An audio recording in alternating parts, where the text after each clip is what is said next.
Hi, everyone. I'm Maria Moats, PwC's new Governance Insight Center leader. And today I'm thrilled to be joined by Wes Bricker, PwC's assurance leader and former chief accountant at the SEC. Thank you, Maria. Wonderful to be here. So, Wes, today we want to talk about the need for boards, investors, and executives to focus on environmental, social, and governance reporting, referred to as ESG reporting. We've all been hearing about the importance of ESG to companies and to stakeholders. And when we talk about stakeholders, we're referring to investors and customers, employees, suppliers, and communities at large. And they are all asking for companies to provide more transparency about their activities in this area. Large investors, frankly, are demanding that companies provide both quantitative and qualitative information about material ESG risks and the opportunities. But despite making progress, real challenges remain for companies that want to increase their transparency. And so that is what I want to discuss today. Wes, what are you seeing and hearing in this area? Well, it's a great question. What I'm hearing business leaders, whether it's management or boards, or even stakeholders really focus on is the quality of communication. That's both what's being communicated, the disclosures, the nature of the disclosures, but also the quality of the data. Many companies have disclosure documents on their website, and increasingly that information is flowing into SEC filings, and it might be in a proxy statement. It might be in a periodic filing, in MD&A, in risk factors. It might be in a new human capital disclosure that companies are now wrestling with, that the SEC now requires. So we are seeing a proliferation of additional disclosure, more data, but the real focus is on what is the quality of that data? Do we have the process, the controls to really get behind the completeness, the accuracy, the reliability of the data so that the disclosures are disclosures that users can have real confidence in, but also companies can have confidence as they use the information and as they communicate it externally. So Wes, just a reminder that, many times companies have been disclosing ESG metrics, frankly, for years, right? And so they might not have been with the rigor of process and control that you've talked about. And you and I have had conversations around this concept of investor grade. So can you say more about having investor grade data, ESG data that's out in the public? Yeah, it's a great question. Investor grade data is really the data that flows through investor reporting. That's the gold standard. That's information that lands in disclosure documents after it's gone through process and controls, the disclosure controls, the procedures that define the characteristics of those measures. But it also goes through good governance and oversight. And then even for a subset, the financial statements go through an audit process. And so now let's talk a little bit about this concept of having standards and frameworks and why they matter, right? Like I've always thought that provides the opportunity to have consistency of the information across industries and peer groups. But can you say more about the importance of frameworks and standards?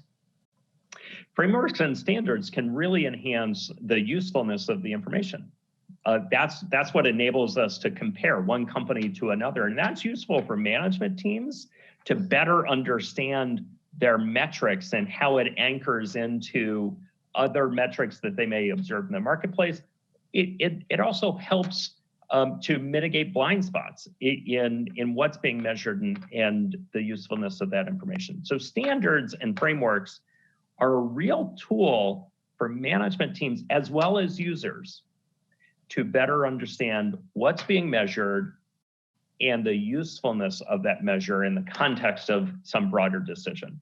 So thank you, Wes. And one thing to think about also when you're talking about ESG data is where is the data, right? Oftentimes, you need to think about, is the data, it's probably decentralized, and you need to aggregate this data, right? Consolidate it, combine it. A lot of the ERP systems that are out there were set up, but really to consolidate and combine financial data. And so there's a real challenge here in terms of whether these systems are set up to do such with the non-financial metrics. And so that's something that the management team and the boards will want to know. How are they set up to capture the data? That's super important.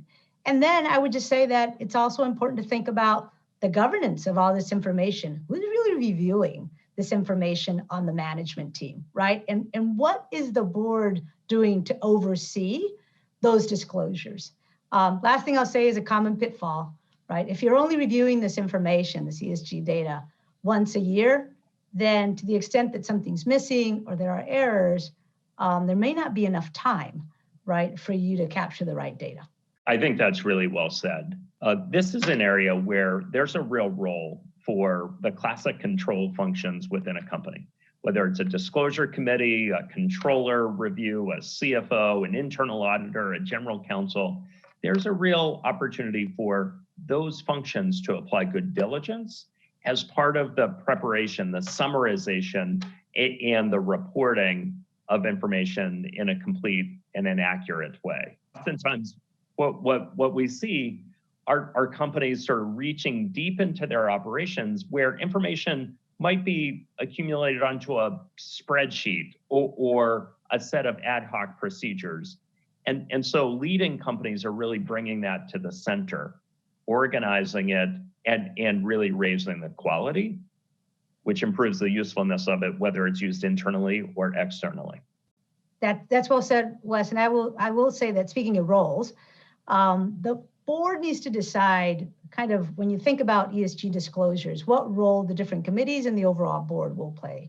If there's a sustainability committee, maybe that's, they leverage that heavily, or they can think about strategy in other areas that would benefit from the entire board's involvement. Just a reminder, audit committees, given the strength that they have, the experience over metrics and having, right, the disclosures in the process and the controls, audit committees could play a huge role here for sure.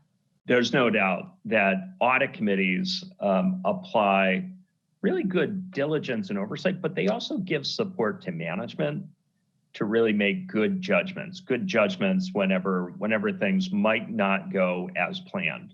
There might be a mistake, there might be a correction that's needed, and audit committees can help sort through those challenging circumstances so that reporting is done with high integrity.